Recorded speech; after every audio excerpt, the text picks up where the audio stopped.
എന്താ മോളെ അങ്ങനെ റോഡിൽ നിക്കണേ? ഒന്നുമില്ല ചേട്ടാ, അതെ നാളെ മതില് പണിയാൻ വരുന്നുണ്ടേ. നാളെ മതിൽ പണിയാൻ വരണ്ടേ? ഇവിടെ അങ്ങോട്ടല്ല ആദ്യത്തെ, ഇത് മഴ പെയ്തിട്ട് അങ്ങോട്ട് ഇടിഞ്ഞു പോയതല്ലേ? അപ്പൊ ഇങ്ങോട്ട് കയറ്റി കെട്ടിക്കോട്ടോ. ശരി ശരി ശരി ശരി.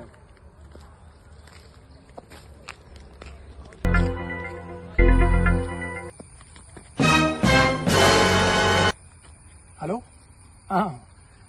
മെമ്പറാ ഞാനാ. അതെ, നമ്മുടെ നാട്ടിലേ റോട്ടിലേക്ക് കയറ്റിട്ട് മതിൽ കെട്ടാൻ പോകുന്നുണ്ട് നമ്മുടെ വീടിൻ്റെ അടുത്ത ടീമോളെ. അപ്പോൾ അതൊന്ന് വില്ലേജിലേക്ക് പറഞ്ഞൊന്ന് കംപ്ലൈൻറ്റ് രജിസ്റ്റർ ചെയ്തോളൂ. പിന്നെ ഞാൻ വിളിച്ചതൊന്നും പറയാൻ നിൽക്കണ്ട കേട്ടോ. ഓക്കെ ഓക്കെ ഓക്കെ മെമ്പറെ. ഒരു തരത്തിൽ ജീവിക്കാൻ അനുവദിക്കരുത് കേട്ടാ.